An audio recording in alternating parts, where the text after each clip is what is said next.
நன்றி மறப்பது நன்றன்று.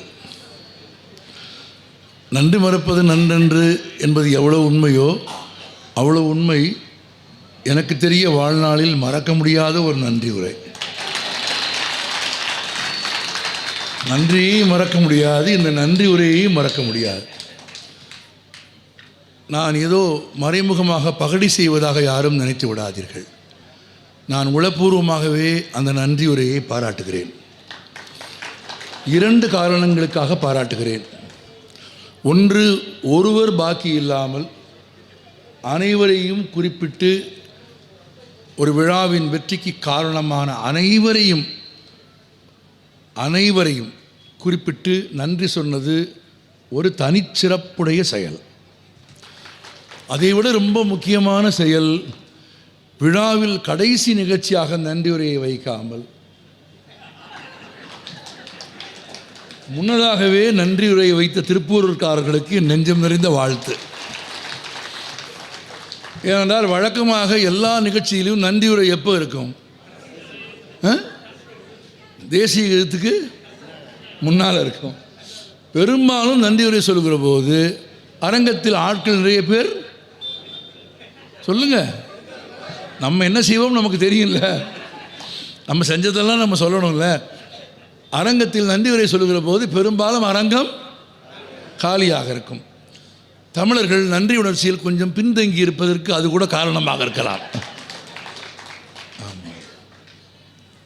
நன்றி சொல்ல வேண்டும்.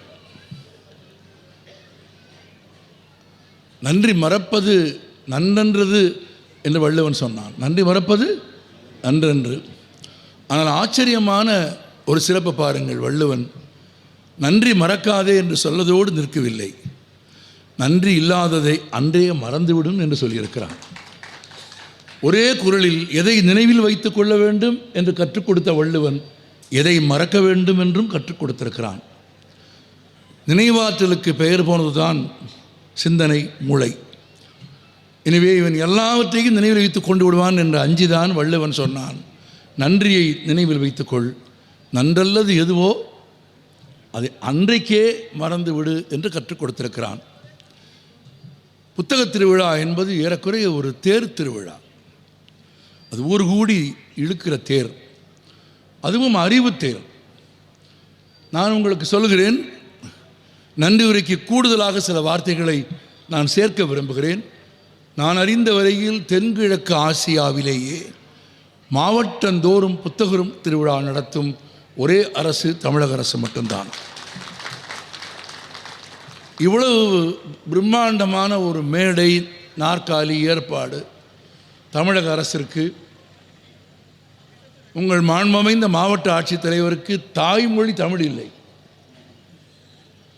தாய்மொழி தமிழ் இல்லை என்ற போதிலும் தமிழுக்கான இந்த திருவிழாவை தன் மொழிக்கான திருவிழா போல நடத்திய உங்கள் மாவட்ட ஆட்சித்தலைவர் உள்ளிட்ட மாவட்ட நிர்வாகத்தினர் அனைவருக்கும் இந்த விழாவிற்கு அழைக்கப்பட்டவனாக நான் நன்றி சொல்கிறேன். நண்பர்களே, 22வது ஆண்டு புத்தகத் திருவிழாவின் நிறைவு நாளில் நீங்கள் பெரும் கரவொலியோடு நன்றி சொல்ல வேண்டிய இன்னொரு செய்தியையும் மிகுந்த மகிழ்ச்சியோடு உங்களோடு பகிர்ந்து கொள்ளும் நல்வாய்ப்பு எனக்கு கிடைத்திருக்கிறது. உங்கள் மாவட்ட ஆட்சித்தலைவரின் வளாகத்தில் 22,000 சதுர அடியில் 9 கோடி ரூபாய் செலவில் பல மாடி கட்டடங்கள் கொண்ட ஒரு நூலகத்திற்கான அரசாணையை தமிழக அரசு இன்று பிறப்பித்திருக்கிறது. இப்போது ஒரு 2 மணி நேரத்திற்கு முன்பு வந்த செய்தி அது. புத்தகத் திருவிழாவின் தொடர்ச்சியாக 22,000 சதுர அடியில் 9 கோடி ரூபாய் செலவில் பல மாடிகள் கொண்ட ஒரு நிரந்தரமான ஒரு நூலகத்தை கட்டுவதற்கான அரசாணை இன்று பிறப்பிக்கப்பட்டிருக்கிறது. அப்படியானால் 23வது ஆண்டு புத்தகத் திருவிழா நடக்கும்போது திருப்பூர் தன் மாவட்ட ஆட்சியர் வளாகத்தில் மிக அற்புதமான ஒரு நூலகத்தோடு இந்த திருவிழாவை தொடங்கும் என்பது ஒரு மகிழ்ச்சியான செய்தி. இந்த மகிழ்ச்சியான செய்தியோடு நாம் இன்றைய தலைப்பில் பேச வேண்டிய சில செய்திகளை பேசிவிடலாம். புத்தக வாசிப்பு குறைந்து கொண்டே வருகிறது என்ற ஒரு கவலை பலருக்கு இருக்கிறது.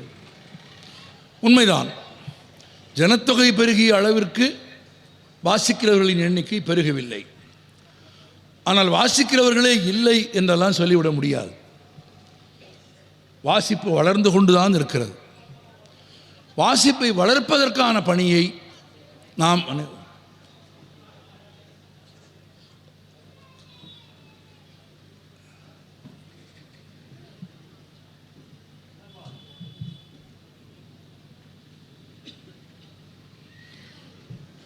வாசிப்பை வளர்ப்பதற்கான பணியை நாம் தான் செய்ய வேண்டும்.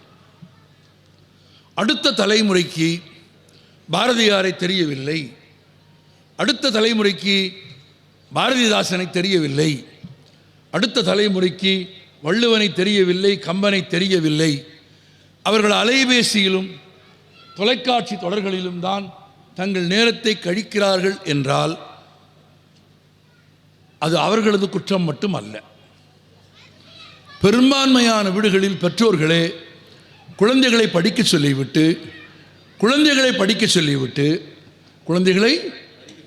சொல்லிவிட்டு தாங்கள் அலைபேசியின் மீது விரல்களை வைத்துக்கொண்டு விளையாடி கொண்டிருப்பதும், குழந்தைகள் குழந்தைகளை படிக்க சொல்லிவிட்டு தொலைக்காட்சி தொடரில் மூழ்கி இருக்கும் குற்றத்தை நீங்கள் செய்கிற வரையில் உங்கள் குழந்தைகளிடத்தில் மிகச்சிறந்த மாற்றத்தை உங்களால் உண்டாக்க முடியாது. தகப்பனும் தாயும் ஆசிரியரும் சுற்றி இருக்கிறவர்களும் என்ன செய்கிறார்கள் என்பதை பார்த்துத்தான், அவதானித்துத்தான் குழந்தை அதை செய்ய தொடங்குகிறது. கிராமப்புறங்களில் ஒரு பழமொழி இருக்கிறது, நான் அதை இந்த மேடையில் சொல்ல முடியாது. மேடையில் சொல்ல முடியாத ஒரு நாட்டுப்புற பழமொழி. முறையாக சிறுநீர் கழிக்காத ஒரு ஆசிரியரை பார்த்த மாணவன் ஓடிக்கொண்டே சிறுநீர் கழிப்பான் என்று ஒரு பழமொழி இருக்கிறது. பழமொழியை பழமொழியாக சொன்னால் ரொம்ப கொச்சையாக இருக்கும் என்பதால் நான் ரொம்ப நேர்மையான வார்த்தைகளில் சொல்கிறேன். ஒரு பொது இடத்தில் முறையாக இயற்கை உபாதையை தீர்த்து கொள்ளாத ஒரு ஆசிரியர் இருந்தார். அந்த ஆசிரியரிடம் கற்கும் மாணவன் வீதிகளில் ஓடிக்கொண்டே சிறுநீர் கழிப்பான் என்று இருக்கிறது. பள்ளிக்கூடம் வீடு போல இருக்க வேண்டும் என்று ஆசைப்படுகிற பெற்றோர்களுக்கு நான் சொல்கிறேன், மிகுந்த பணிவோடு சொல்கிறேன், பள்ளிக்கூடம் வீடு போல இருக்க வேண்டும் என்று ஆசைப்படுகிற பெற்றோர்கள் வீடும் பள்ளிக்கூடம் போல இருக்க வேண்டும் என்று நினைக்க வேண்டும். வீடும் பள்ளிக்கூடம் போல ஆக வேண்டும். எந்த ஒரு வீட்டிலும் 50 புத்தகங்களாவது இருக்கிற ஒரு நூலகம் நிச்சயம் இருக்க வேண்டும். குழந்தைகளை படிக்க சொல்லிவிட்டு நீங்கள் படிக்காமல் குழந்தைகள் படிப்பார்கள் என்று நீங்கள் நம்பினால் அது பிழையானது. நீங்கள் மொபைலை வச்சுட்டு நீங்கள் டிவி பார்க்காம, நான் இன்னும் கூட ஒரு ரகசியம் சொல்லி தருகிறேன், நீங்கள் நடிக்கக்கூட வேண்டாம், நீங்கள் படிக்கக்கூட வேண்டாம், படிக்கிற மாதிரி நடித்தால் கூட போதும். ஆமாம், ஏன்னா நமக்கு இருக்கிற பாசாங்கம் பொய்யும் குழந்தைகளுக்கு தெரியாது.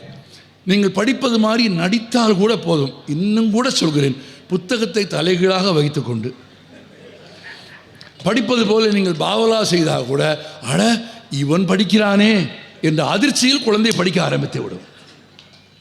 நாம் படிப்பதில்லை.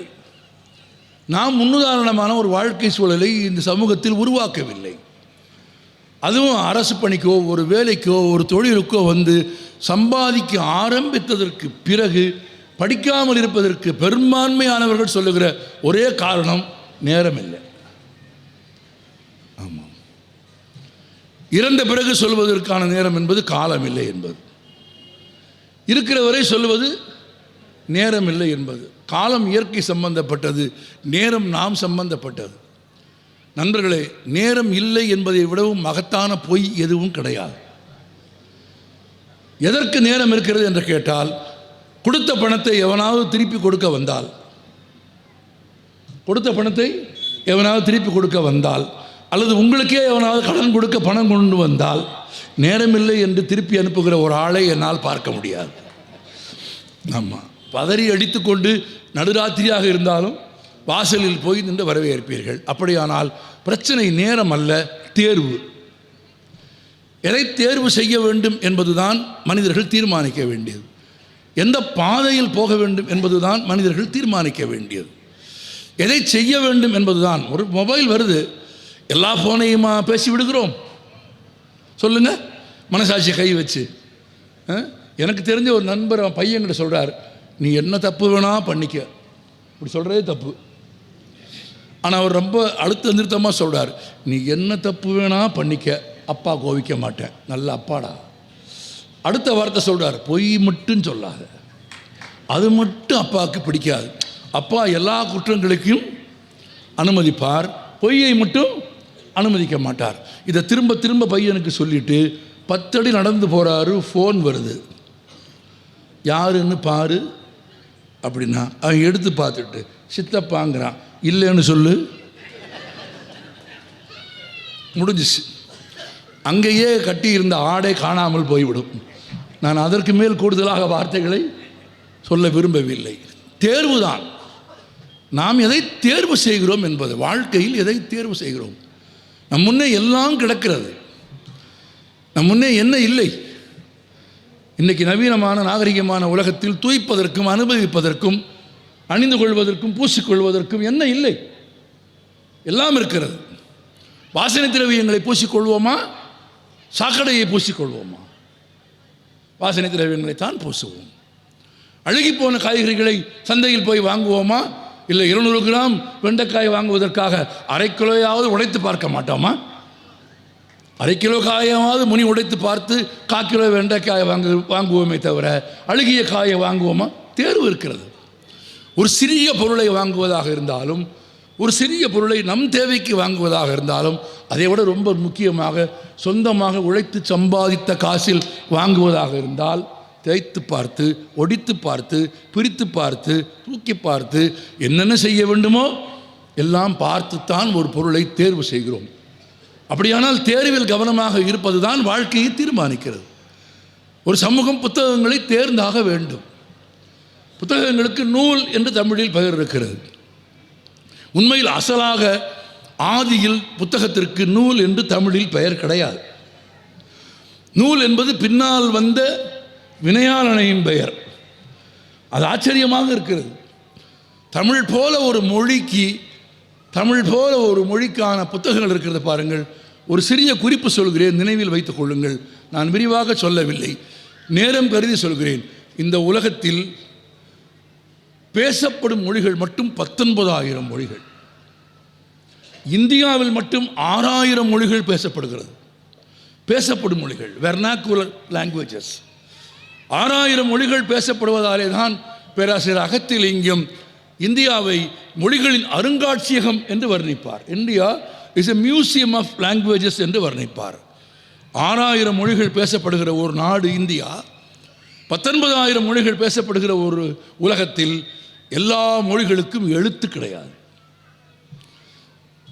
பல்லாயிரக்கணக்கான மொழிகளுக்கு எழுத்து இல்லை. மிக மிக குறைவான 300க்கும் குறைவான மொழிகளுக்குத்தான் எழுத்து இருக்கிறது. அந்த 300க்கும் குறைவான எழுத்திருக்கிற மொழிகளிலும் சொந்தமாக எழுத்திருக்கிற மொழிகள் ரொம்ப குறைவு. பிறமொழி எழுத்தை தங்கள் மொழி எழுத்தாக வைத்துக் கொண்டிருக்கிறவர்கள் நிறைய பேர் இருக்கிறார்கள். சொந்தமாக எண்ணும் எழுத்தும் கொண்ட மொழிகள் மிக மிக குறைவு. உலகம் பூராவிலும் நீங்கள் தேடி பார்த்தால் ஒரு 60லிருந்து 70 மொழிகளுக்குத்தான் சொந்தமாக மொழி இருக்கிறது, எழுத்து இருக்கிறது, எண் இருக்கிறது. இந்த 60 மொழிகளிலும் உலகம் பூராவிலும் எண்ணும் எழுத்தும் கொண்ட, இலக்கணமும் இலக்கியமும் கொண்ட 60 மொழிகளில் 2000 ஆண்டுகளை கடந்த மொழிகள் இந்த உலகத்திலேயே 6 மொழிகள் தான். 19,000 மொழிகள் பேசப்படுகிற உலகத்தில் 2000 ஆண்டுகளை கடந்து இலக்கணம், இலக்கியம், எழுத்து, எண் கொண்ட மொழிகள் 6 மொழிகள் தான். கிரேக்கம், லத்தீன், ஈப்ரு, சமஸ்கிருதம், சீனம். அப்புறம் என்ன? இது கோடிட்ட இடத்தை நிரப்ப தெரியாதா? கோடிட்ட இடத்தை நிரப்ப தெரியுமா தெரியாதா? திரும்ப சொல்கிறேன். உலகின் 2000 ஆண்டுகளை கடந்த மொழிகள் 6: கிரேக்கம், லத்தீன், ஈப்ரு, சமஸ்கிருதம், சீனம், எல்லாம் சேர்ந்து சொன்னாங்க தமிழ். இந்த 2000 ஆண்டுகளை கடந்த மொழிகளில் தொடர்ச்சியும் ரொம்ப முக்கியம். 2000 ஆண்டுகளாகவே தொடர்ச்சியும், தொடர்ந்து பேசப்பட்ட, தொடர்ந்து எழுதப்பட்ட, தொடர்ந்து வாசிக்கப்பட்ட மொழிகள் 2 தான். சில மொழிகளுக்கு இடையில் தொடர்ச்சி இல்லை, சில மொழிகளுக்கு இப்போது தொடர்ச்சி இல்லை. ஆக பார்த்தால் உலகத்தில் செம்மொழிகளே 6 தான். இல்லை, இந்தியாவில் நிறைய இருக்கும் போல தெரிகிறதே. இந்தியாவில் நிறைய இருக்கும். இந்தியாவில் ஆட்சிக்கு வர விரும்புகிற மாநிலத்தின் மொழியெல்லாம் செம்மொழி தான். நம்ம அரசியல் காரணங்களுக்காக செம்மொழி ஆவதை உலகின் மொழியியல் ஒப்புக்கொள்ள மாட்டார்கள். The philologists in the world has approved only 6 languages. அது இந்திய அரசின் கோட்பாடும் மொழியியல் கோட்பாடும் நேர் எதிரானது. ஆமாம், நீங்கள் 50 பேர் வாக்களிப்பதாக இருந்தால் அந்த மொழியை செம்மொழியாக அறிவிப்பதற்கு இங்கே ஆட்கள் இருக்கிறார்கள். அது அப்படி இல்லை. பழமை, தொன்மை, இளமை, முதுமை, இலக்கியம் என்று அதற்கென வரையறுக்கப்பட்ட வரையறைகளோடு இருக்கிற மொழிகள் இந்த உலகத்தில் 6. அதிலும் 4 மொழிகளுக்கு தொடர்ச்சி உண்டு, இல்லை. இன்றைக்கு சிலதை உயிர்ப்பிக்க முயற்சிக்கிறார்கள், சிலது உயிர்ப்பிக்க முயன்றும் உயிர் பெறவில்லை. உயிரோடு 2000 ஆண்டுகளாக தொடர்ச்சியும், ரொம்ப முக்கியமான வார்த்தை, தொடர்ச்சியும் முதிர்ச்சியும் இளமையும் கொண்ட மொழிகள் 2 தான். ஒன்று சீனம், இன்னொன்று தமிழ். ரொம்ப நன்றி, ரொம்ப நன்றி. ஏன் நன்றினா, இந்த இடத்தில் புத்தன் சொன்னதை நான் சொல்லிவிடுகிறேன். ஏன்னால் மிச்சம் இருக்கிற பேச்சின் பெரும்பகுதியில் நிறைய இடங்களை நான் காலியாக விட்டு விடுவேன். நீங்கள் தான் நிரப்ப வேண்டும். 2 காரணங்களுக்காக. ஒன்று, ஒலிபெருக்கி ஒழுங்காக வேலை செய்கிறது, நல்ல வேலை செய்கிறது, நன்றாக வேலை செய்கிறதா என்று பார்ப்பதற்கு. 2வது, நீங்கள் கேட்கிறீர்களா என்று நான் தெரிந்து கொள்வதற்கு. 3வது முக்கியமான காரணம் இருக்கிறது. நான் எல்லா ஊர்களிலும் சொல்கிறேன். புத்தன் சொல்கிறான், இந்த உடம்பில் 9 துவாரங்கள் இருக்கிறது. 9 துவாரங்களில் இருந்து வெளிப்படும் பொருட்களும் நறுமணமற்றதாக இருக்கிறது. ஆமாம், துர்நாற்றம் சொல்ல புத்தன் ஒரு அழகாக சொற்களை பயன்படுத்தலாம் பாருங்க. இந்த உடம்பில் 9 துவாரங்கள் இருக்கிறது. 9 துவாரங்களில் இருந்து வெளிப்படும் பொருட்களும் நறுமணமற்றதாக இருக்கிறது.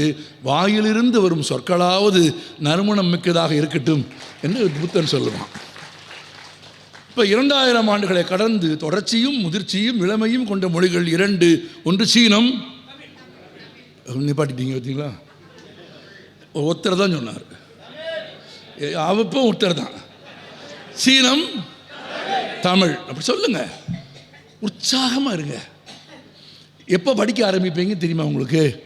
வாழ்க்கையை மகிழ்ச்சியாகவும் உற்சாகமானதாகவும் ஒரு விடியற்காலை பொழுதை போலவும் ஒரு தென்றலை போலவும் வாழ்க்கையை பார்ப்பதற்கு முதலில் பழகுங்கள்.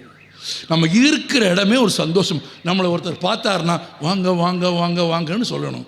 ஐயோ வர்றானே என்ன பேசுவான்னு, ஏன்னா வந்த உடனே கசக்கி பிழிஞ்சு அவனும் துன்பத்தை பூரா இறக்கி வச்சு உங்கள் சந்தோஷத்தையும் கொண்டுட்டு போயிடுவான்.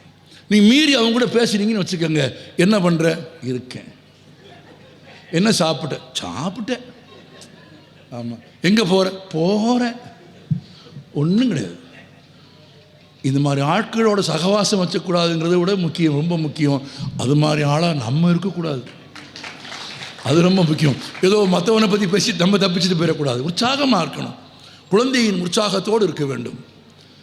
அந்த 2000 ஆண்டுகளை கடந்த 2 மொழிகளையும் ஆய்வு செய்த போது அண்மையில் வைகை ஆற்றங்கரையில், மதுரையில், கீழடியில், சுட்ட பானையில் கிடைத்த எழுத்துக்களை விஞ்ஞானபூர்வமாக ஆய்வு செய்த போது உலகின் ஆய்வகங்கள் ஒப்புக்கொண்டன. அந்த எழுத்தின் வயது 3500 என்றால் உலகில் மூத்த ஒரே மொழி அது தமிழ். இந்த ஒரே ஒரு மூத்த மொழியின் இலக்கணத்தையும் இலக்கியத்தையும் படிப்பதற்கான வாழ்க்கை உங்களுக்கு கிடைத்திருக்கிறது என்பது எவ்வளவு மகத்தானது. நூல் என்ற ஒரு சொல் இருக்கிறது.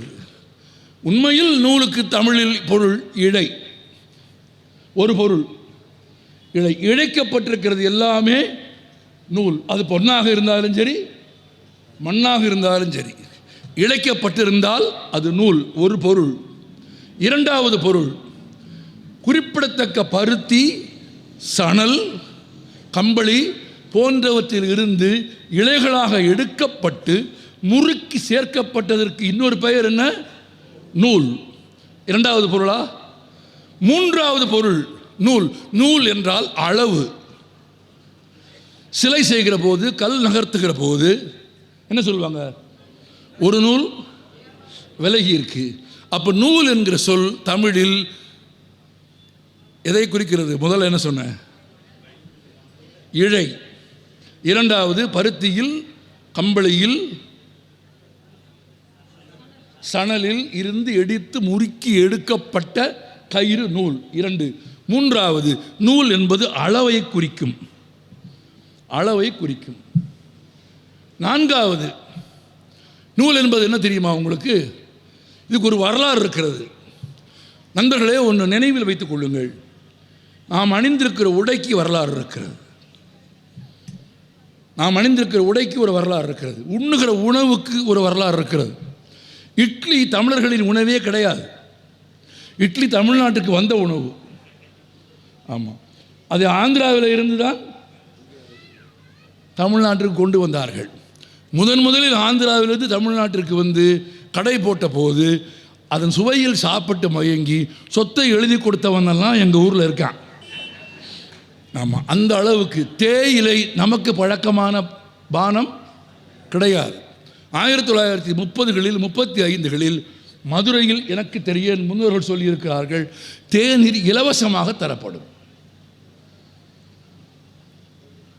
நம்மால் அப்படி கிராஸ் பண்ணி போகும்போது பார்ப்பான், என்ன ஏதோ கொடுக்குறாங்க, என்ன கொடுக்குறாங்க, ஏதோ குடிக்கிறதுக்கு.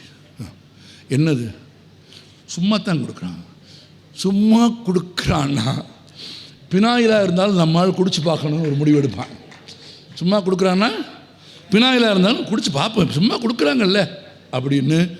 1930-32களில் மதுரை நகரத்தின் வீதிகளில், மதுரையில் மட்டுமல்ல தமிழ்நாட்டின் பல இடங்களில் தேநீர் சாதாரண மக்களுக்கு இலவசமாக விநியோகிக்கப்பட்டது. 6 மாதம் ஃப்ரீயாக கொடுத்தான், அப்புறம் நிப்பாட்டிட்டான். 6 மாதம் கழித்து நம்மால் அந்த இடத்துக்கு வந்துட்டான். எங்கே? இலவசமாக கொடுத்த இடத்துக்கு வந்து காணோம் அப்படின்னா இல்லை, 1 பைசா ஆரம்பித்து இப்போ எங்கே போய் நிற்கிதுன்னு நீங்கள் தெரிஞ்சுக்கிங்க. ஒன்றுக்கு பழக்குவது, ஒன்றை நோக்கி மனிதர்களை பழக்குவது, உருவாக்குவது. அதுபோல துணிக்கு வரலாறு இருப்பது போல, தேநீருக்கு வரலாறு இருப்பது போல, தீப்பெட்டிக்கு வரலாறு இருக்கிறது. தீப்பெட்டிக்கு ஒரு வரலாறு இருக்கிறது. இப்போ நீங்களும் நானும் வீட்டில் பயன்படுத்தியிருக்கிற தீப்பெட்டியை நீங்கள் எடுத்து படித்து பாருங்கள். அதில் சேஃப்டி மேட்ச்னு எழுதியிருக்கும். எழுதியிருக்கா? படித்ததே இல்லையே. அம்மா படித்து பாருங்க போய், சேஃப்டி மேட்ச்னு இருக்கும். அப்படின்னா அப்போ அன்சேஃப்டி மேட்ச் அது. ஏன் மேட்சஸ்க்கு சேஃப்டி மேட்சஸ்ன்னு பேர் வந்தது என்றால், தீக்குச்சிகள் தொடக்கத்தில் உருவாக்கப்பட்ட காலத்தில், தீக்குச்சிகள் தொடக்கத்தில் உருவாக்கப்பட்ட காலத்தில் உரசாமலையே பற்றி கொள்ளும் தன்மை உடையவை. சட்டை பாக்கெட்டில் போட்டால் கூட பிடிச்சி தீப்பிடிச்சு எரிஞ்சிடும். சூடாக கையில் போய் எடுத்தால் பற்றிக்கிட்டு எரிஞ்சிடும். அப்போ உடனேயே உரசுவதற்கான சக்தியை தராமலேயே தானாக சிறு வெப்பம் இருந்தாலே எரிந்து விடும் தீக்குச்சிகளை கொஞ்சம் கொஞ்சமாக ஆய்வுக்கு உட்படுத்தி கொஞ்சம் அடித்தாத்தான், உரசினாத்தான் அது பத்துங்கிற இடத்துக்கு வந்ததுக்கு பிறகு தான் அதுக்கு சேஃப்டி மேட்சஸ்ன்னு பேர் வச்சான். சேஃப்டி மேட்சஸும் அன்சேஃப்டி மேட்சஸும் வருவதற்கு முன்பு, 100 ஆண்டுகளுக்கு முன்பு உங்கள் மூதாதைகள் இருந்தால் கேட்டு பாருங்கள், ஊரில் ஏதாவது ஒரு வீட்டிலே தான் நெருப்பு இருக்கும் இல்லையா? ஊரில் ஏதாவது ஒரு வீட்டிலே நெருப்பு இருக்கும். சாயங்காலமானால் போய் நெருப்பு எடுத்துக்கொண்டு வருவார்கள். வயற்காட்டு வேலைக்கு போய்விட்டு, காட்டுக்கு போய்விட்டு திரும்பி வீடு திரும்பி மாலையில் குளித்து உணவு சமைக்க போவதற்கு முன்பு உணவுக்கான பொருட்களை கொண்டு வருவது போலவே உணவை சமைப்பதற்கான நெருப்பையும் கொண்டு வருவார்கள். ஊருக்குள்ளேயே உணவு சமைப்பதற்கான நெருப்பு கிடைக்காது என்றால், யாராவது ஒருவர் இறந்து போனவரை எரியூட்டுவதற்கு, மயானத்திற்கு போவதற்கு என்ன கொண்டு போகணும்? ஊருக்குள்ளேயே நெருப்பு கிடைக்காதுன்னா சுடுகாட்டுக்கு போகும்போது என்ன பண்ணணும்? கொல்லி சட்டி கொண்டு போகணும். கொல்லி சட்டி ஏன் கொண்டு போகணும்னா அங்கே நெருப்பு கிடைக்காது. ஒரு 100 வருஷத்துக்கு முன்னால், அதுக்கும் முன்னால் சுடுகாட்டில் நெருப்பு கிடைக்காத காலத்தில் கொஞ்சம் நெருப்பை ஊரில் இருந்து சேமித்து கொண்டு போன மனிதன் மின்சார மயானத்திற்கு போகிற போதும் 4400 வோல்ட் மின்சார மயானத்திற்கு போகிற போதும் ஒரு சின்ன கொல்லி செடியை தூக்கிக்கிட்டு போகிறான். என்னன்னு கேட்டால் அது பழக்கம். ஏன் பழக்கம்னு கேளுங்க, தெரியாது. நம்ம பையன் ஒருத்தன் சொன்னான், அங்கே தான் கரண்ட்டில் தானே எல்லாமே, இது எதுக்கு அப்படின்னார்.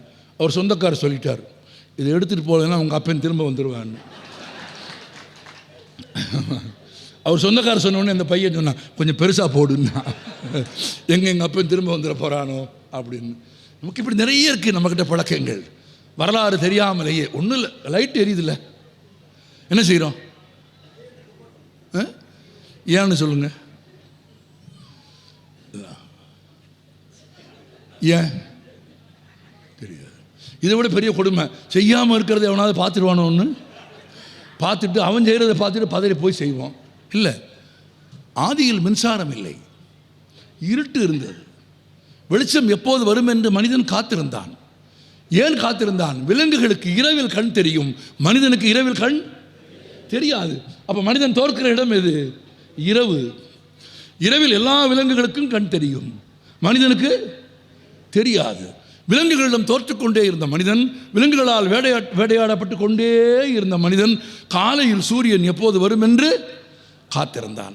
காலையில் சூரியன் வந்தவுடனேயே அப்பா, மாலை இருளான போது இருளிலே இருந்து தப்பித்துக் கொள்வதற்காக ஊர்வன, பரப்பன, பாய்வன இவைகளிலிருந்து தப்பித்துக் கொள்வதற்காக வீட்டில் ஒரு சிறு விளக்கு ஏற்றி வைத்த போது என்ன செஞ்சான் மனுஷன்?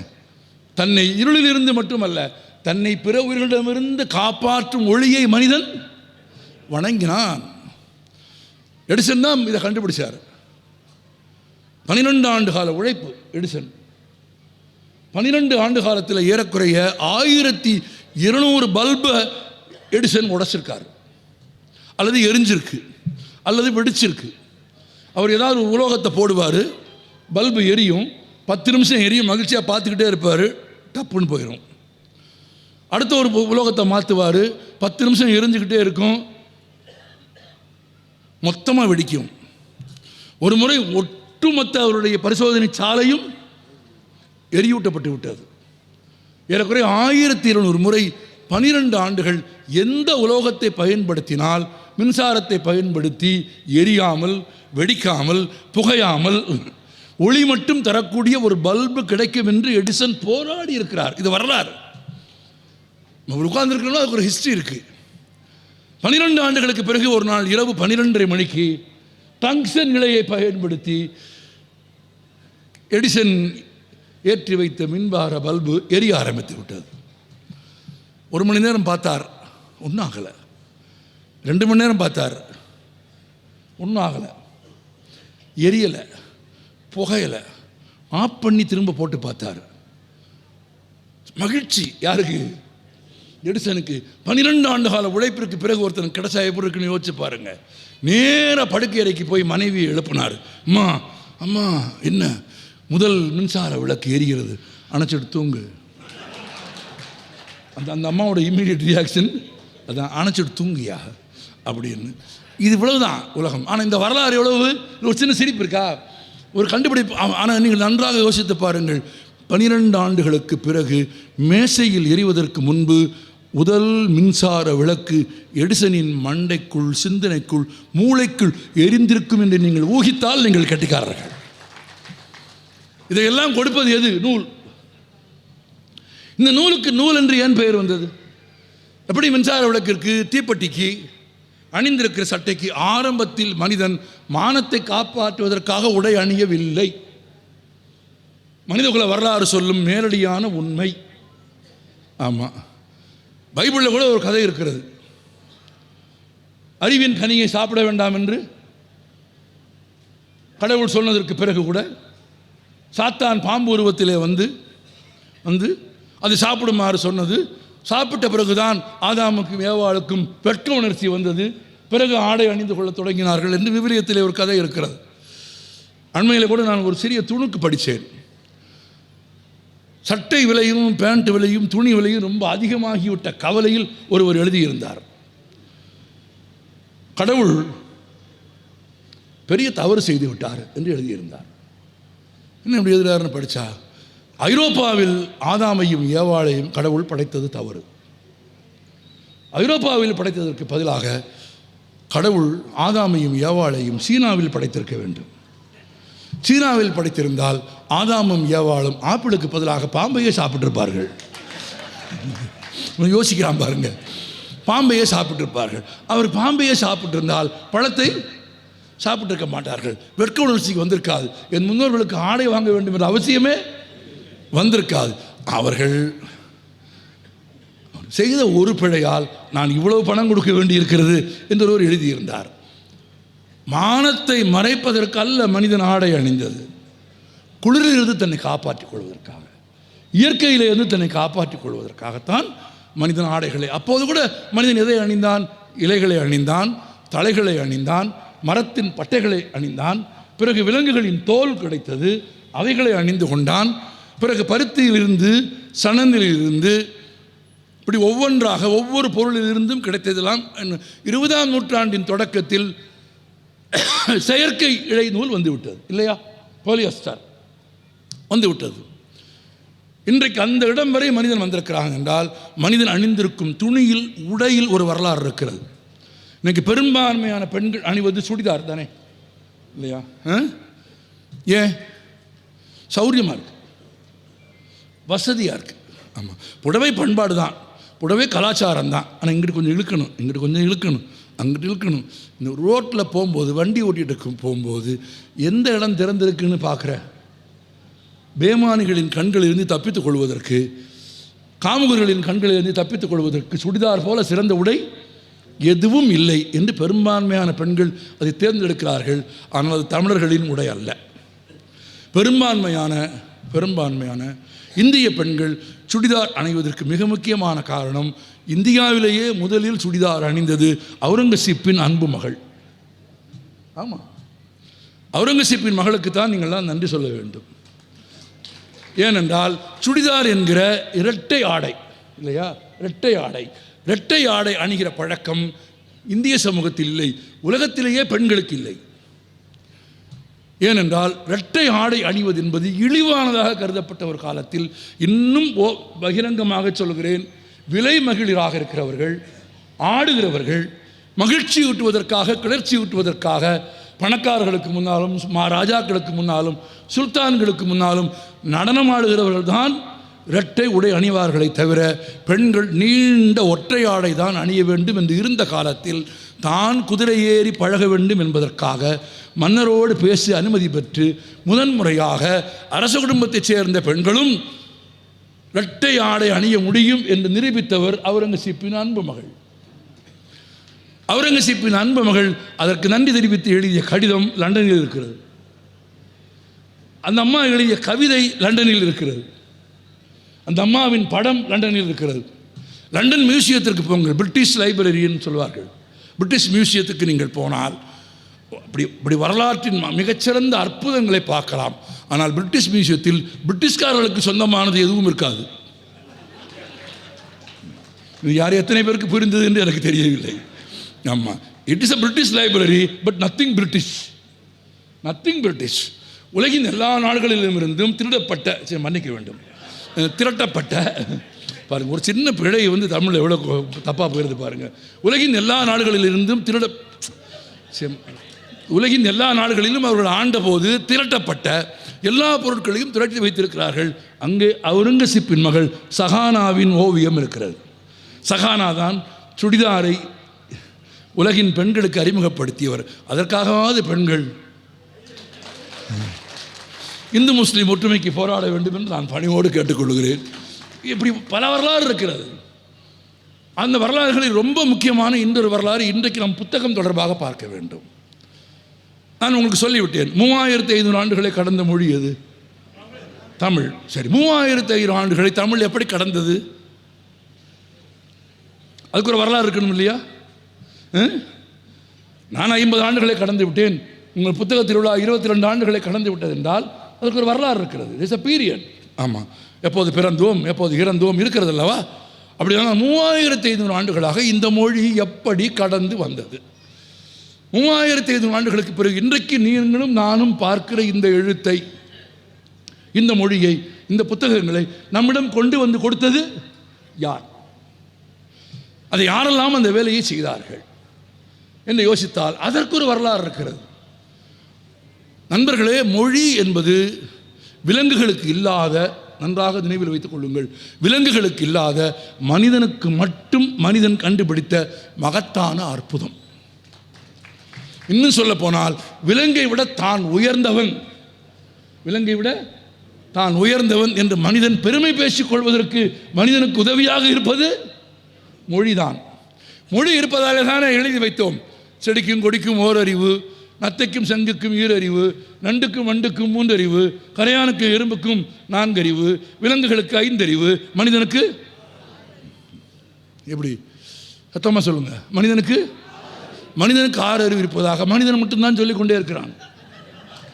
இன்னும் ஒரு நாய் கூட அதை ஆமோதிக்கவில்லை. ஆமாம், நானே அதை சொல்லிக் கொண்டிருக்கிறோம் என்றால் நம்மிடத்தில் மொழி இருக்கிறது சொல்லுகிறோம்.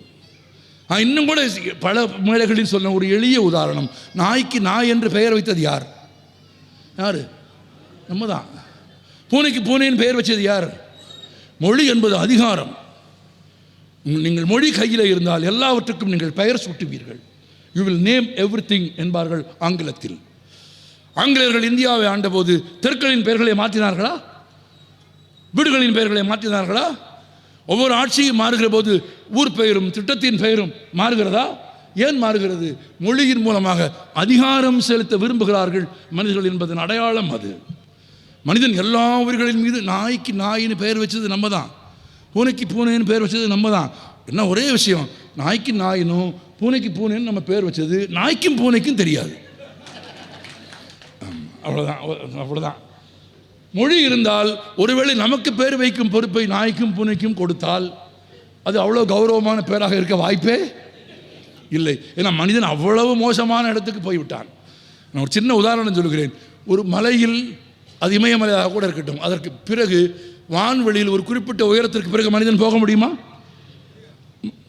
முடியுமா? முடியாது, முடியாது. சேர்ந்து சொன்னால் என்ன, நமக்குள்ளே என்ன கௌரவ குறைச்சி, நான் என்ன காசு பணமாக கேட்டேன், பேசுகிறது திரும்ப சொல்கிறேன். ஆமாம். அப்போ ஒரு குறிப்பிட்ட உயரத்திற்கு மேல் மனிதன் போக முடியுமா? முடியாது. கடலில் ஒரு குறிப்பிட்ட ஆழத்திற்கு கீழே மனிதன் போக முடியுமா? முடியாது. ஏன்? பிராணவாயு இல்லை என்று விஞ்ஞானம் சொல்கிறது. ஆனால் ஒரு அறிஞன் சொன்னான், பிராணவாயு இல்லை என்பது விஞ்ஞானபூர்வமான உண்மை. இன்னொரு உண்மை இருக்கிறது, அதற்கு மேலே போனால் அங்கே வாழுகிற உயிர்களை மனிதன் சும்மா விட்டு வைக்க மாட்டான். இவனிடமிருந்து அவைகளை காப்பாற்றுவதற்காகத்தான் இயற்கை மேலேயும் கீழேயும் ஒரு கோடு போட்டு வைத்திருக்கிறது என்று சொல்லுகிற அளவிற்கு மனிதன் மாறிவிட்டான். நமக்கு மொழி இருக்கிறது. சரி, மொழி யார் கொடுத்தது? ஒரு குறிப்பிட்ட மனிதனா? ஒரு குறிப்பிட்ட ஊர்க்காரர்களா? ஒரு குறிப்பிட்ட சாதிக்காரர்களா? ஒரு குறிப்பிட்ட மதமா? இல்லை. மொழி என்பது ஒட்டுமொத்த தமிழ் சமூகத்தின் கூட்டு உழைப்பில் உருவானது. உங்கள் புத்தக திருவிழா போல. இது நாங்கள் தான் தமிழை கண்டுபிடித்தோம்னு எவனும் சொல்லிட முடியாது. தமிழ் தான் உன்னை கண்டுபிடிக்கிறது. தமிழ் தான் உன்னை கண்டுபிடிக்குமே தவிர தமிழை எவனும் கண்டுபிடிக்க முடியாது.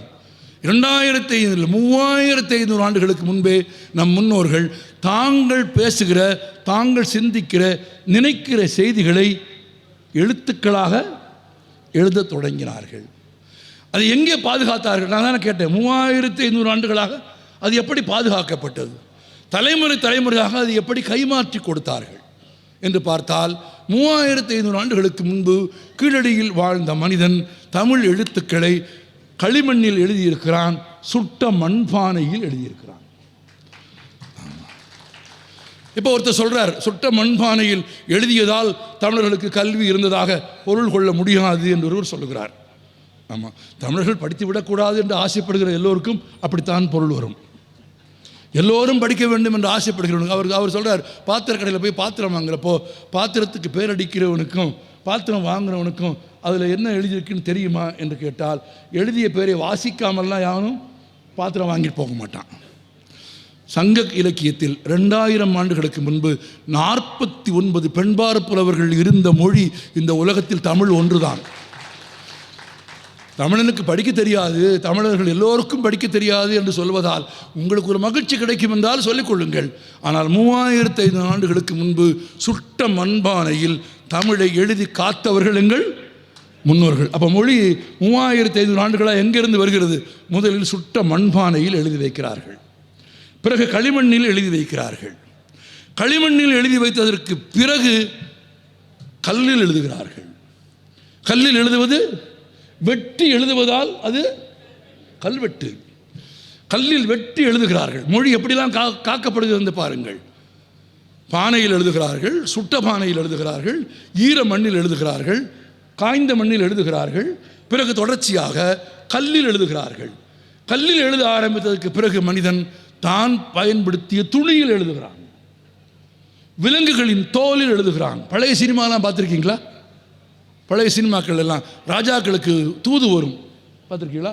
ஒரு துணி போல ஒன்று, ஆமாம், மடல் திருமுகம் என்று அழைக்கப்படும். அது விலங்கின் தோலில் அல்லது துணியால் செய்யப்பட்டது. துணி எப்போது கண்டுபிடிக்கப்பட்டது? நான் முதலே சொல்லிட்டேன் அந்த வரலாறு. ஆமாம், இலைகளாக எடுக்கப்பட்டு துணியாக எடுக்கப்பட்டு பட்டு வந்து பருத்தியிலிருந்து வந்து அந்த நீண்ட வரலாற்றில் கிடைத்த துணியில் மனிதன் தமிழை எழுத ஆரம்பித்தான். விலங்கின் தோலில் எழுத ஆரம்பித்தான். விலங்கின் தோலிலும் துணியிலும் எழுதிய பகுதிகளுக்கு மடல் திருமுகம் என்று பெயர். வரிசை பாருங்கள், திரும்பவும் சொல்கிறேன். சுட்ட மண்ணில் எழுதி, ஈர மண்ணில் எழுதி, சுட்ட மண்ணிலும் ஈர மண்ணிலும் எழுதியதற்கு பிறகு கல்லில் வெட்டி, துணியில் எழுதி, விலங்குகளின் தோலில் எழுதிய மனிதன் உலோகங்களை பயன்படுத்த ஆரம்பித்த பிறகு அவைகளில் எழுத்துக்களை பொறிக்க ஆரம்பித்தான். எழுத்துக்களை உலோகத்தில் பொறித்தால் அதற்கு பெயர் தமிழில் பட்டயம், ஆமாம், அல்லது செப்பேடு.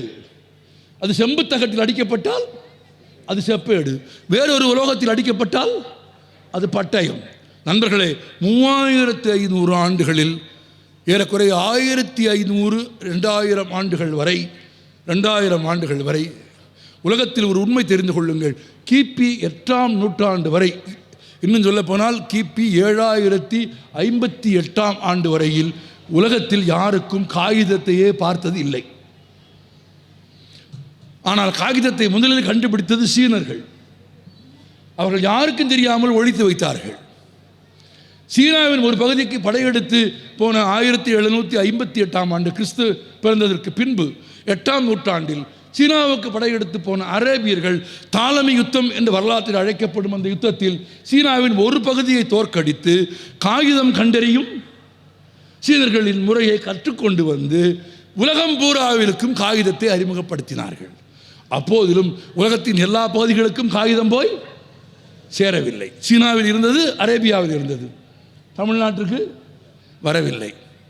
கல்லிலும் செப்பேடுகளிலும் கல்வெட்டுகளிலும் எழுதி கொண்டிருந்த தமிழர்கள் உலகத்தில் வேறு யாரும் எழுதாத சாதனையாக தங்கள் படைப்புகளை எழுதுவதற்கு பனை ஓலைகளை பயன்படுத்த ஆரம்பித்தார்கள்.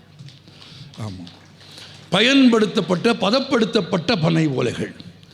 சென்றாயன் என்ற ஒரு நண்பர், அவர் எழுதினார், தமிழுக்கு ஓலை தந்ததால் பனை எப்போதும் நிமிர்ந்து நிற்கிறது என்று எழுதினார். தமிழுக்கு ஓலை தந்தது பனை. அதில் ஆச்சரியம் பாருங்கள், பனை ஓலையினுடைய ஓர பகுதிகளில் அதை எழுதுவதற்கு தமிழர்கள் பயன்படுத்த மாட்டார்கள். ஏனென்றால் காய்ந்து கிடக்கும் பனை ஓலையை நீங்கள் பார்த்தால் ஓரப்பகுதியில் வெடிப்பு இருக்கும். பார்த்துருக்கீங்களா? பனை ஓலை, சரி, பனை ஓலை, காய்ந்திருக்கும் பனை ஓலைகளை பார்த்தால் அதனுடைய ஓரப்பகுதிகளில் வெடிப்பு இருக்கும். ஈரப்பசை விட்டு பனை ஓலையினுடைய ஓரப்பகுதிகள் எளிதில் வெடிப்பு பெற்றுவிடும். எனவே வெடிப்பு பெறுகிற ஓரப்பகுதிகளை எழுதுவதற்கு பயன்படுத்த மாட்டார்கள். பனை ஓலையின் நடு மையத்தில் ஓடுகிற அந்த நரம்பின் இடதுபுறமும் வலதுபுறமும் நெருக்கமாக இருக்கிற பகுதியை மட்டும் வெட்டி எழுதுவதற்கு பயன்படுவார்கள். கன்னியாகுமரி மாவட்டத்துக்காரர்களை கேளுங்கள், நாகர்கோவில்காரர்களை கேளுங்கள், பனை ஓலையின் நடு நரம்பின் இடதுபுறமும் வலதுபுறமும் இருக்கிற பகுதிக்கு பேர் இலக்கு. இலக்கில் எழுதிய இயமே இலக்கியம். இலக்கில் எழுதிய இயமே இலக்கியம். கல்வெட்டில் எழுதி உலோகங்களில் எழுதிய தமிழர்கள் பனை ஓலைகளை பயன்படுத்தி எழுத ஆரம்பித்தார்கள். பல நூற்றாண்டுகளுக்கு முன்பு தமிழில் எழுதப்பட்ட அனைத்து அனைத்து இலக்கியங்களும் பனை ஓலையில் எழுதப்பட்டவை. ஆனால் தனித்தனியாக எழுதப்பட்ட பனை ஓலைகளை இணைத்து கட்ட வேண்டும் அல்லவா? நூல் என்பது ஒற்றுமையின் அடையாளம். தனித்தனியாக எழுதப்பட்ட பனை ஓலைகளை இணைத்து கட்டுவதற்கு பயன்படுத்தியது நூல். நூலை பயன்படுத்தி பனை ஓலைகளை கட்டி பனை ஓலைகளுக்கு நூல் கட்டு என்று பெயர் வைத்த தமிழன் பின்னாளில் அது அச்சுக்கு வந்தபோது அந்த பெயரையே புத்தகத்திற்கு வைத்தார். புத்தகம் நூல் என்று அறியப்படுவதற்கு காரணம் நூல் கட்டு, நூல் கண்டு இருக்கா, நூல் ஏணி தமிழ் எத்தனை இருக்கு, நூல் ஆம்படை, இழை போல இருப்பதெல்லாம் நூல், சிலந்தி பின்னுவது இழை, நூல் ஆம்படை, நூல் ஏணி, நூல் கண்டு. பனை ஓலைகளை சுருட்டி கட்டுவதற்கு, சேர்த்து கட்டுவதற்கு, இன்னும் உங்களுக்கு அழகான பாஷையில் சொல்கிறேன், இந்து முஸ்லீம் கிறிஸ்தவன் என்று வேறுபாடு இல்லாமல் இந்தியர்கள் ஒற்றுமையாக இருக்க வேண்டும் என்று பாரதியார் விரும்பியது போல எழுதிய ஓலைச்சுவடெல்லாம் ஒன்றாக இருக்க வேண்டும் என்று விரும்பிய நம் முன்னோர்கள் நூல் கொண்டு அதை கட்டினார்கள். ஓலைச்சுவடிக்கு, கட்டப்பட்ட ஓலைச்சுவடிக்கு நூல் கட்டு என்ற பெயர், நூல் கட்டு என்ற பெயர் பெற்று ஓலைச்சுவடிகளில் பனை ஓலைகளில் இருந்த எழுத்து புத்தகத்திற்கு வந்தபோது, அது காகிதத்தில் ஏறி அச்சான போது, பனை ஓலையில் மேலே ஒரு பலகை இருக்கும், கீழே ஒரு பலகை இருக்கும், இடையில் ஓலைச்சுவடிகள் இருக்கும், நூல் வைத்து கட்டியிருப்பார்கள். புத்தகத்தில் அப்படி இல்லை. புத்தகத்தில் பனை ஓலைச்சுவடி போலவே முன்னால் ஒரு கடினமான அட்டை, பின்னால் ஒரு கடினமான அட்டை, நடுவில் பனை ஓலை போலவே உதிரியான காகிதங்கள் இணைத்து சேர்த்து நூல் கட்டு என்று ஓலைச்சுவடிக்கு வைத்த பெயரையே புத்தகமான போது நூல் என்று பெயர் வைத்தார்கள். நூல் என்ற பொருளுக்கு தமிழில் 5 பொருள் உண்டு. முதல்ல 4 சொன்ன, இது 5. ஆமாம், முதல்ல சொன்ன 4 என்னன்னு அப்புறமா ஞாபகப்படுத்திக்கங்க. அப்படியானால் 3500 ஆண்டுகளில் தமிழ் எப்படி வந்திருக்கிறது? மண்பானையில் தொடங்கி, ஈரமண்ணில் எழுதி, உலோகத்தில் எழுதி, மாட்டுத்தோலில் எழுதி, விலங்குகளின் தோலில் எழுதி, கல்லில் எழுதி, உலோகத்தில் எழுதி, பனை ஓலையில் எழுதி, இப்போது காகிதத்தில் எழுதி, 3500 ஆண்டுகளுக்கு பிறகு கணினியில் தமிழை ஏற்றி உட்கார வைத்தவர்கள் தமிழர்கள். அப்படியானால் ஒரு சொத்து, ஒரு மொழி, அதன் இலக்கியம், அதன் செல்வம் நம் முன்னோர்களால் 3500 ஆண்டுகளாக காப்பாற்றப்பட்டு உங்களுக்கும் எனக்கும் தரப்பட்டிருக்கிறது என்றால், அது இன்னும் 3000, 4000 ஆண்டுகளுக்கு காக்க வேண்டியது யார்? நன்றி. காக்க வேண்டியது யார்? அப்ப என்ன சொல்லலாம்ல, அவ்வளோ தயக்கமா வேற வேணா செய்வான் அப்படின்னு. எப்பவுமே இந்த பொது காரியங்களுக்கு நேர்ந்து விட்டதுன்னே ஒரு 4 பேர் இருப்பான். நம்ம புத்தக திருவிழாவா, அந்த ஈஸ்வரன் ஒரு 10 பேர், ஆமாம், திருவிழாவுக்கு நேர்ந்து விட்டது மாதிரி பெரியப்பன், கேபிஜி அவங்க பார்த்துக்குவாங்க.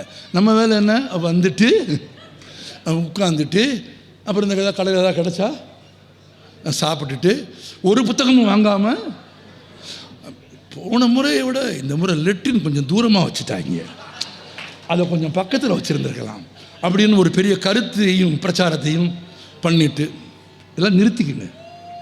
என்ன, 3500 ஆண்டுகளாக வெவ்வேறு வடிவங்களில், வெவ்வேறு விதங்களில் நம் முன்னோர்கள், இதில் ரொம்ப முக்கியம் பாருங்க, இவ்வளவுக்கு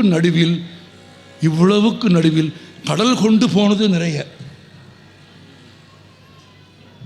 அனல் கொண்டு போனது நிறைய, புனல் கொண்டு போனது நிறைய.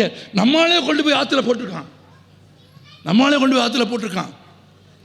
ஒரு வீட்டில் ஓலைச்சுவடி இருக்கிறது, அதில் 10 பாட்டு இருக்கலாம் என்று நம்பி சாமிநாத ஐயர் போய் கேட்டபோது அந்த வீட்டுக்காரன் சொன்னான், அதில் பேய் இருக்கிறது. இதில் அது ஆடி 18 என்ற அன்னைக்கு ஆற்றில் போட வேண்டும் என்பது முன்னோர்கள் சொன்னது. எவன் சொல்லி கொடுத்துருக்கான் பாருங்க. இவர்களிடம் இருக்கிற எல்லா அழியா கல்வி செல்வங்களையும் அழித்து விட வேண்டும் என்று கருதியவர்கள், இவர்கள் கல்வி அறிவு பெறக்கூடாது என்று நினைத்தவர்கள், இவர்களுக்கு எழுத்தும் எண்ணும் தெரியக்கூடாது என்று ஆசைப்பட்டவர்கள், அதை நீயே கொண்டு போய் உன் கையாலேயே ஆற்றில் போட்டால் உன் குடும்பம் நல்லா இருக்கும் என்று சொல்லிக் கொடுக்கிற அளவிற்கு துரோகத்தை நம்பியவன் தமிழன். கடல் கொண்டது போக, நதி கொண்டது போக, புனல் கொண்டது போக, அனல் கொண்டது போக, கரையான் தின்றது போக, ஆங்கிலேயர்கள் திரட்டி கொண்டு போனது போக, சரஸ்வதி மகாலில் இருந்த வைத்திய குறிப்புகள் அனைத்தும் எங்கே இருக்கிறது? லண்டனில் இருக்கிறது. எவ்வளவு 3500 ஆண்டுகளில், நான் திரும்ப சொல்கிறேன், கடல் கொண்டது போக, புனல் கொண்டது போக, அனல் கொண்டது போக, வந்தவனெல்லாம் திருடி கொண்டது போனது போக, நம்மாலே கொண்டு போய் ஆத்திர போட்டது போக, கரையான் தின்றது போக, மண் தின்றது போக, இவ்வளவுக்கும் பிறகும் மிஞ்சி இருக்கும் இந்த மொழியின் இலக்கியங்களை படிப்பதற்கு ஒரு வாழ்நாள் போதாது என்றால் எவ்வளவு நூல்கள், எவ்வளவு செல்வம்! இவ்வளவு செல்வம் மட்டுமில்லை, இவ்வளவு சிந்தனை, இவ்வளவு உயர்வு. கல்வி, கல்வியின் சிறப்பு என்ன? 3ஆம் நூற்றாண்டில் பாடியிருக்கான். டேய் படிடா, படிச்சுட்டா செத்ததுக்கு பிறகு வாழ்வுன்னு இருக்கான். மரணத்துக்கு பிறகு வாழ்வுன்றத எப்படி வாழ்வது என்று உலகத்தின் எல்லா தத்துவங்களும் எல்லா மதங்களும் திணறி கொண்டிருந்த போது தமிழன் எளிதாக சொன்னான், மரணத்திற்கு பிறகும் வாழ வேண்டும் என்று விரும்பினால் படி, ஒரு புத்தகம் எழுது. நான் ஒரு கேள்வி கேட்கிறேன், 2000 ஆண்டுகளுக்கு பிறகு வாழ்வது வள்ளுவனா, வள்ளுவன் காலத்தில் வாழ்ந்த அரசனா? வள்ளுவன் காலத்தில் அரசன் இல்லையா? இருந்திருக்கிறாங்களே. வள்ளுவன் காலத்தில் இருந்த அரசர்கள் எங்கே? வள்ளுவன் காலத்து வீரர்கள் எங்கே? யாரு யார் வாழ்கிறா? 2000 பேர் இளங்கோ, இயற்பெயரே இல்லை. அது இளவரசன் என்பதற்கான இன்னொரு பெயர் இளங்கோ, சேர மன்னனின் சகோதரன். இளவரசன் என்பதன் பொருள் தான் இளங்கோ. இயற்பெயரே யாருக்கும் தெரியாது. இயற்பெயரே தெரியாதவன் எழுதிய காப்பியம் 3ஆம் நூற்றாண்டில் எழுதப்பட்டு ஏறக்குறைய இன்றைக்கு 1800 ஆண்டுகளுக்கு பிறகும் வாழ்கிறது என்றால், மரணத்திற்கு பிறகும் இளங்கோ வாழ்கிறாரா இல்லையா? இளங்கோ வாழ்கிறாரா இல்லையா? என்னதான் பிரச்சனை, என்னதான் பிரச்சனை? கோடிட்ட இடத்தை நிரப்புங்க நிரப்புங்க நிரப்புங்கன்னு இது ஒன்று தான் பாக்கி. அதை நான் செய்ய மாட்டேன். யாரோ பேசும்போது சொன்னாங்க, உங்களை யாராவது அவமானப்படுத்தினால் அந்த பேச்சுக்கே இடமில்லை, அந்த பேச்சுக்கு இடமில்லை. நான் என் வாழ்நாளில் ஒருவேளை 2 நாட்கள் உணவுக்கு கஷ்டப்பட்டிருக்கிறேன். பசி என்றால் உங்களுக்கு எத்தனை பேருக்கு தெரியும் என்று எனக்கு தெரியாது. எனக்கு தெரியும், எனக்கு தெரியும் பசி என்றால் என்ன என்று எனக்கு தெரியும். இந்த இப்போ முடிச்சுட்டு 9:30 மணிக்கு வீட்டுக்கு போனால் சாப்பாடு கிடைக்கும் என்கிற போது வருகிற பசிக்கு பேர் பசி இல்லை. அது கிடைக்க போகிற உணவை நோக்கிய தேடல். கிடைக்கவே கிடைக்காது. இந்த ஒரு பசி இருக்கும் பாருங்கள். அந்த பசி உங்களுக்கு எத்தனை பேருக்கு தெரியும்? எனக்கு தெரியும். ஆனால் உணவுக்காக எவரி வீட்டு வாசலிலும் போய் நின்றதில்லை. ஏனென்றால் ஏற்பது இகழ்ச்சி என்று சொல்லிக் கொடுத்திருக்கிறாள் தமிழ் மூதாட்டி. சொல்லியிருக்காள்ல, ஏற்பது இகழ்ச்சின்டா. மதியாதார் தலைவாசல் மிதியாதே என்று அப்படி எப்படி அவமானப்படுத்துவான்? நான் சொல்கிறேன், என் வாழ்நாளில் எனக்கு அவமானங்களே கிடையாது. என்னை எவனும் அவமதிக்க முடியாத உயரத்தில் என் தமிழ் என்னை உட்கார வைத்திருக்கிறது. என்னை யாரேனும் அவமதிக்க முயன்றால் ரொம்ப முக்கியம். அது கூட இல்லை, என்னை யாரேனும் அவமதிக்க வேண்டும் என்று எண்ணினால் கூட அவர்களின் கண் பார்வையில் இருந்து விலகி தூரம் ரொம்ப உயரம் போய்விடுகிற ஆற்றலை தமிழும் தமிழர்களும் எனக்கு கற்றுக் கொடுத்திருக்கிறார்கள். சித்தன் பட்டினத்தார் சொல்லிக் கொடுத்தார். பசி இருக்கும் இடம் தேடி, பட்டினத்தார் பாட்டு, இருக்கும் இடம் தேடி என் பசிக்கு அன்னம் கொண்டு வந்தால் உண்பேன். எங்களுக்கு தேடி கொண்டு வந்து, இந்தா சாமி சாப்பிடுங்கன்னு கொடுத்தா சாப்பிடுவேன். சாமி வாங்க, போஸ்டர் வைக்கிறேன், பேனர் வைக்கிறேன், பெரிய வரவேற்பு வைக்கிறேன், நம்ம வீட்டில் வந்து ஒரு வேளை சாப்பிடுங்க, போடா போடா வரமாட்டேன் சொல்லிட்டார் சாமி. இருக்கும் இடந்தேடி என் பசிக்கு அன்னம் கொண்டு வந்தால் உண்போம். பெருக்க அழைத்தாலும் வாரேன். நீ எவ்வளோ பெருசாக கூப்பிட்டாலும் வரமாட்டேன். நாம் பெருக்க அழைத்தாலும் வாரேன். என் தேகம் இழைத்தாலும் போகேன். இது தமிழ் ஞான மரபு. தமிழ் ஞான மரபும் சித்தல் மரபும் கற்றவர்கள் யார் வீட்டு வாசலிலும் போய் நிற்க மாட்டார்கள். சொறிவதற்கு கூட குனிய மாட்டார்கள். ஆமாம், சொறிவதற்கு கூட குனிய மாட்டார்கள். அப்படி காலை மேலே கொண்டு வச்சு சொரிஞ்சிட்டு விட்டுருவோம். எதுக்கு? அவமானங்கள் வருகிற போது அதை என்ன அவமானம்? உங்களை யாராவது அவமானப்படுத்த வேண்டும் என்று விரும்பினால் அவமானப்படுத்தும் பணியை செய்தால் அவமானம் அடைவது நீங்கள் அல்ல. நினைவில் வைத்துக் கொள்ளுங்கள், அவன் எவ்வளவு அவமானகரமானவன் என்று நீங்கள் கண்டுபிடிப்பதற்கான வாய்ப்பை வாழ்க்கை உங்களுக்கு கொடுக்கிறது. இதை எனக்கு கற்றுக் கொடுத்தது தமிழ் சித்தர்கள். யார் உயர்ந்தவர் இந்த உலகத்தில்? ஐயா, பெரியோரை வியத்தலும் இல்லனே, சிறியோரை இகழ்தலும் இல்லனே. 2000 ஆண்டுகளுக்கு முறகு பேசிய மொழி எது? இது ஒன்றுதான். பிறப்புக்கும் எல்லா உயிர்க்கும் சொன்னது யாரு? நீ இன்னைக்கு வந்து சொல்லுவியா, நான் நான் நான் மேலே பிறந்தவன், அவன் மார்பில் பிறந்தவன், அவன் தொடையில் பிறந்தவன், அவன் காலில் பிறந்தவன். வேணாம். ஆமாம், நான் இன்னும் கூட சொல்கிறேன், தமிழை யாராவது படிக்க வேண்டும் என்று விரும்பினால், தமிழ் கற்றுக்கொள்ள வேண்டும் என்று விரும்பினால், தமிழ் முன்வைக்கும் அடிப்படை அறங்களை ஏற்றுக்கொள்கிறவர்கள் தான் தமிழை கற்றுக்கொள்ள வேண்டும் என்று நான் பணிவோடு தெரிவிக்க விரும்புகிறேன். தமிழ் கற்றுக் கொடுக்கும் அடிப்படை அறங்களை கடைப்பிடிக்காத ஒருவரால் தமிழை கற்க முடியாது. அவர்கள் வாயில் தமிழ் நுழையாது. என் மொழியை பற்றி எனக்கு தெரியும், நுழைந்தாலும் அவர்களால் உருப்படியாக தமிழை பேச முடியாது. என் மொழியின் சிறப்பு அது. என் மொழி 3ஆம் நூற்றாண்டில் சொல்லியது, படித்தால் எது நடக்கும்? இம்மை பயக்கும்னு சொல்லிச்சு. மரணத்திற்கு பிறகு வாழ்வாய். கம்பன் வாழ்ந்து 10 நூற்றாண்டுகள் ஆகிவிட்டது. வாழ்கிறானா இல்லையா? இல்லையா சொல்லுங்கள். வாழ்கிறான். நான் ஒரு கேள்வி கேட்கிறேன். 1921ஆம் ஆண்டு செப்டம்பர் மாதம் 12ஆம் தேதி நள்ளிரவு அதிகாலை 1:30 மணிக்கு பாரதியார் காலமானார். 1921ஆம் ஆண்டு உங்கள் குடும்பத்தில், என் குடும்பத்தில், நம் குடும்பத்தில் வாழ்ந்த எந்த முப்பாட்டன் பெயர் நமக்கு தெரியும்? பாரதி வாழ்கிறான். மரணத்திற்கு பிறகு வாழ முடியுமா?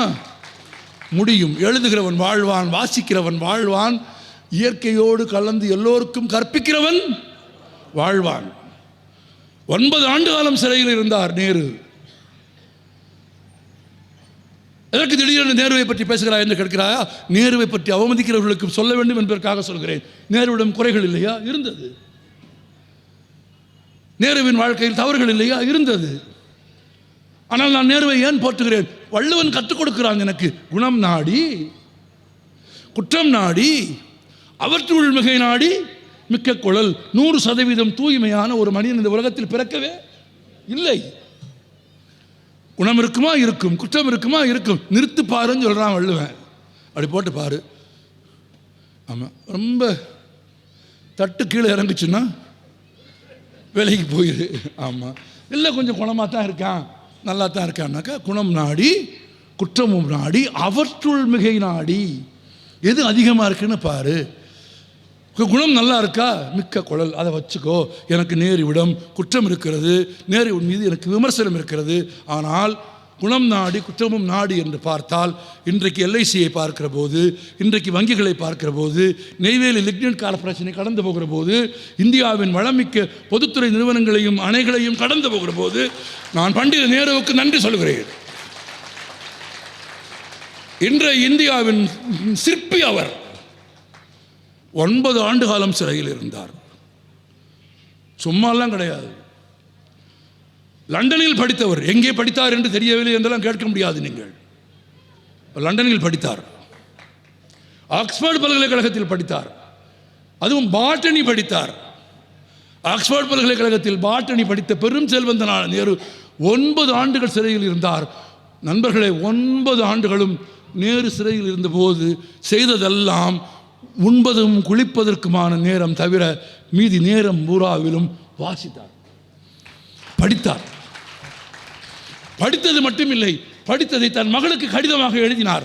நான் உங்களுக்கு சொல்கிறேன், யாரெல்லாம் தொடர்ந்து வாசிக்கிறீர்களோ, யாரெல்லாம் தீவிரமான வாசகர்களாக இருக்கிறீர்களோ, அவர்கள் விரைவில் எழுத்தாளர்களாக மலர்வார்கள். தொடர்ந்து தண்ணீர் ஊற்றப்படுகிற ஒரு செடி என்ன ஆகும்? பூக்கும். எப்பவாவது ஒருக்க படித்தா போக்கும், பூணும். தொடர்ந்து வாசிக்கிறோம். தொடர்ந்து வாசித்தார். நேரு எழுத ஆரம்பித்தார், மகளுக்கு எழுத ஆரம்பித்தார். நண்பர்களே, உங்களுக்கு தெரியுமா, உலக வரலாற்றை வர்ணிக்கும் the glimpses of the world history என்கிற ஒரு புத்தகத்தையும், டிஸ்கவரி ஆஃப் இந்தியா என்கிற இந்தியாவின் வரலாற்றையும் உலகத்தின் வரலாற்றையும் தான் படித்த கல்வியை தன் மகளுக்கு கடிதமாக எழுதினார். நண்பர்களே, அந்த 2 புத்தகங்களின் விற்பனையில், உலகின் மொழிபெயர்ப்பில் இந்திரா காந்தி வாழ்ந்த காலத்திலேயே இந்திரா காந்திக்கு கிடைத்த பணம் மட்டும் பல கோடி ரூபாய் மகளுக்கு கிடைக்கும் என்பதற்காக நேரதை எழுதவில்லை. வாசித்தார், எழுதினார். 9 ஆண்டு காலம் சிறை. எழுதிய 2 புத்தகமும் உலகத்தரமான புத்தகம். 2 புத்தகத்தையும் நான் ஆங்கிலத்திலும் படித்திருக்கிறேன், மோசமான தமிழிலும் படித்திருக்கிறேன். அதையும் சொல்லணும் தானே. ஆமாம். காஸ்ட்ரோ கியூபா அதிபர், எத்தனை பேருக்கு தெரியும்? 700 முறை அவரை கொல்ல முயற்சி நடந்தது. நம்ம என்ன செய்வோம்? பதட்டத்தின் உச்சியில் இருப்போம். He was planned to kill for 700 times. 700 attempt. அவரை கொல்வதற்காக செய்யப்பட்ட முயற்சிகள் 700 முயற்சியிலும் தப்பினார். ஒரு பேட்டியில் சிரித்துக்கொண்டே காஸ்ட்ரோ சொன்னார், கொலை முயற்சியிலிருந்து தப்பிப்பதற்கான ஒரு போட்டியை ஒலிம்பிக் வைத்தால், காஸ்ட்ரோ கொலை முயற்சியில் தப்பிப்பதற்கான ஒரு போட்டியை ஒலிம்பிக்கில் சேர்த்தால் என்னை தவிர வேறு யாராலும் தங்கப்பதக்கம் வாங்கவே முடியாது. அதை விட ஒரு மெய்காப்பாளர்கள் சொல்லுகிறார்கள், இன்னும் 2 மணி நேரத்தில் நீங்கள் இருக்கும் இடத்திற்கு தாக்குதல் வந்துவதற்கான வாய்ப்பு இருக்கிறது. வான்வழி தாக்குதல் நடக்கும் என்பதால் இந்த 700 தாக்குதல் நடந்த காலத்தில் காஸ்ட்ரோ ஓர் இடத்தில் 2 மணி நேரத்திற்கு மேல் கூட அதிகமாக நிற்க முடிந்ததில்லை. ஆனால் காஸ்ட்ரோ படிப்பதை நிறுத்தவில்லை. நான் வியப்பு பார்த்துக்கங்க. எனக்கு சொல்லும்போதே நம்மளாம் ஒரு சின்ன கஷ்டம்னா, ஒரு பஸ்ஸில் ஒரு நாள் இன்னைக்கு ஒரு நாள் கொல்ல போகிறான், கொலை முயற்சி நடந்துக்கிட்டு இருக்கு, பொட்டி படிக்கலாம் எடுத்துகிட்டு பாதுகாவலர்கள் வேறு இடத்துக்கு தூக்கிட்டு போகிறாங்க. போகிற வழியிலேயே அவர் படிச்சுக்கிட்டே போகிறாரு. ஒரு ஹெலிகாப்டரில் போகிறாங்க. இது இன்னும் ஆச்சரியமான சம்பவம். ஒரு ஹெலிகாப்டரில் அவர் காப்பாற்றுறதுக்கு அவருடைய நெருங்கிய சகாக்களையும் கூட்டிகிட்டு போகிறாங்க, தப்பிச்சிடலாம் அப்படின்னு. ஹெலிகாப்டர் போய் ஒரு சதுப்பு நிலத்தில் மாட்டிக்குது, சகதிக்குள்ளே மாட்டிடுச்சு, பறக்க மாட்டேங்குது. இவர் ஆளாக ஹெலிகாப்டர்லேருந்து குதிக்கிறார். குதித்து அந்த சதுப்பு நிலத்திலேருந்து நடந்து போய் கொஞ்சம் காஞ்ச ஒரு இடம் இருக்குல்ல, ஒரு மேட்டு, அதில் போய் நின்றுட்டு ஒரு சுருட்டை பற்ற வச்சுட்டு, அவருக்கு சுருட்டு பிடிக்கும், சுருட்டு பற்ற வச்சுட்டு கோட்டிலேருந்து ஒரு புக்கு எடுத்து வச்சுட்டு படிக்க ஆரம்பிச்சிட்டார். கூட வந்தவன் 7 பேரும் ஹெலிகாப்டரில் இருக்கான். ஒருத்தர் எப்போ படிக்கிறான்னு பாருங்கள். கூட வந்த 7 பேரும் ஹெலிகாப்டரில் இருக்கான். அந்த 7 பேரில் நம்ம ஒருத்தனாக இருந்தால் என்ன சொல்லுவோம்?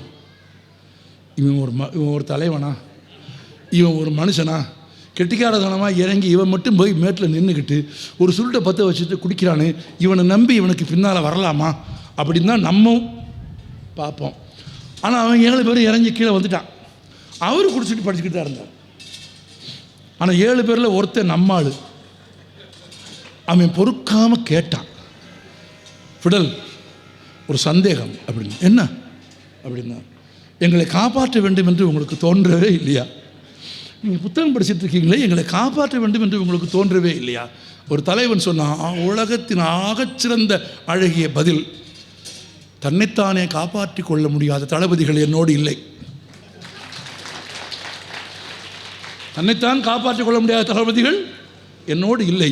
தங்களை தாங்களே காப்பாற்றிக் கொள்ளும் வலிமையுடையவர்கள் நீங்கள் என்பதால் எனக்கு கிடைத்த வாய்ப்பில் நான் புத்தகம் படித்தேனே தவிர, நீங்கள் தவித்திருந்தால் புத்தகத்தை எரிந்து விட்டு உங்கள் உதவிக்கு வந்திருப்பேன். நீ இவ்வளவு கேட்டாயே, இறங்கி பத்திரமாக வந்துதானே கேட்கிறாய் என்றார் காஸ்ட்ரோ. புத்தகம் படிப்பதை நிறுத்த விட. உங்களுக்கு ஆச்சரியம் சொல்கிறேன், நோபல் பரிசு பெற்ற மார்க்வெஸ் எழுதிய 100 Years of Loneliness என்கிற உலக புகழ் பெற்ற ஒரு புத்தகம், கேப்ரியல் கார்சியா மார்க்வெஸ் என்கிற ஒரு லத்தீன் அமெரிக்க எழுத்தாளன். அவன் எப்படிப்பட்ட எழுத்தாளன்னா, எனக்கு நேரம் இருக்கான்னு தெரியல, அவன் அப்படி எழுதுவான், உயிரை கரைச்சி எழுதுவான். எப்படி உயிரை கரைச்சி எழுதுறது? அந்த ஆள் ஒரு நாவல் எழுதுகிறாரு, அதான் 100 Years of Loneliness.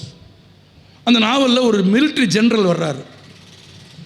நாவல் எழுதுறதுக்கு முன்னாலே எத்தனை சாப்டரு, எத்தனை கேரக்டரு, யார் எங்கெங்கே போவாங்கன்னு குறிப்புகள் பூரா மார்க்வெஸ் தயார் பண்ணி வச்சுட்டார். நாவல் எழுத ஆரம்பிச்சிட்டார். எழுத ஆரம்பிக்க அவருக்கு அந்த இராணுவ தளபதி மேலே ஒரு ஆசை வந்துருச்சு. அவனுடைய கம்பீர, அவர் தான் எழுதுறார், அவர் கதையில் வர்ற ஒரு கதாபாத்திரம் தான். ஆமாம், அந்த தளபதி மேலே அவருக்கு ஒரு விருப்பம் வந்துருச்சு.